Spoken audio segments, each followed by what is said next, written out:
भारती ऐसी एक्टर्स थी जिसने कम समय में बुलंदी को छुआ। फिल्मी बैकग्राउंड से न होने के बाद भी फैंस में उसकी ज़बरदस्त पकड़ थी। उसकी फैन फॉलोइंग भी बहुत शानदार और अच्छी थी। दिव्या के पिता ओम प्रकाश एक इंश्योरेंस कंपनी में काम किया करते थे और उसकी माँ एक हाउसवाइफ थी। दिव्या भारती की पैदाइश 25 फरवरी 1974 को हुई थी।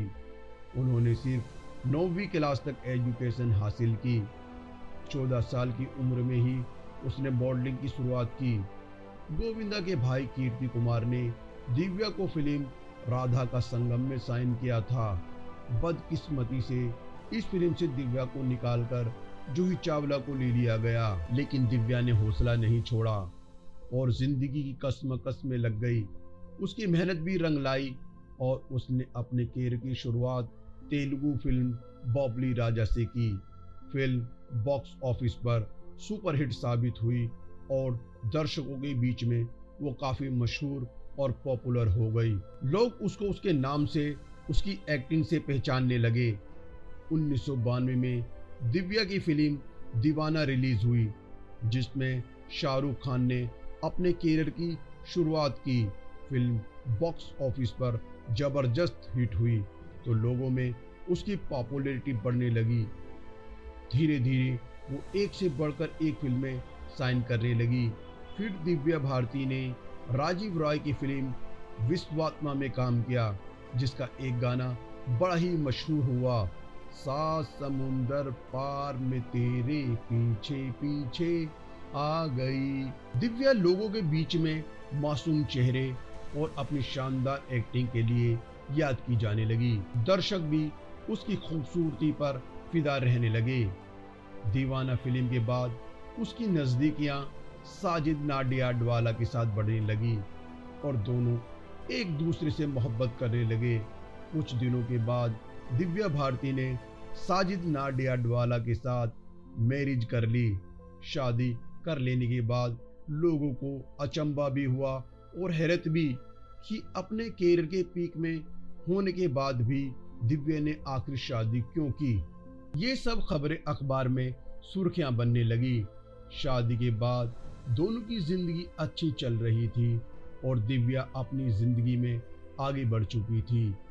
शादी के कुछ दिनों बाद मीडिया में ये खबरें आने लगी कि साजिद और दिव्या के बीच में टेंशन चल रही है, लेकिन दोनों लोगों ने बात को अफवाह करार दिया। लेकिन एक बात तो जरूर थी, वो ये कि दिव्या को नशे की लत लग चुकी थी। वो अब बहुत ज़्यादा शराब पीने लगी। इस बात के पीछे क्या कारण हो सकता है, इस बात की सच्चाई सामने नहीं आ सकी, लेकिन ये तो सच था कि वो नशे में रहने लगी थी। या तो उसकी कामयाबी का नशा चढ़ गया था या फिर ड्रिंक करना उसका शौक बन गया था। बहरहाल 5 अप्रैल को वो शूटिंग के सिलसिले में हैदराबाद गई थी। वहाँ उसको पैर में इंजरी हो गई थी। वो वापस मुंबई आ गई। उसके बाद फैशन डिजाइनर नीता लुल्ला और उसके हस्बैंड श्यामलाल दिव्या के घर तशरीफ ले गए और तीनों ने एक साथ मिलकर शराब पी।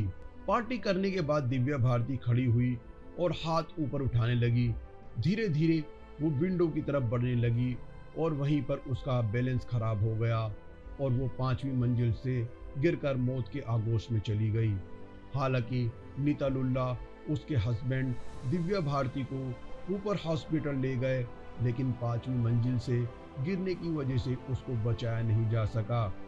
19 साल की उम्र में ही दिव्या इस दुनिया फानी से रुखसत हो गई। तभी से दिव्या की मौत एक मिस्ट्री बनी हुई है।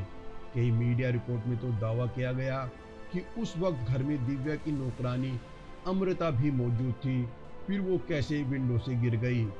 कई रिपोर्ट में ये दावा किया गया कि दिव्या भारती कोई ऐसा राज जानती थी कि जिसकी वजह से अंडरवर्ल्ड ने उसकी हत्या करवा डाली।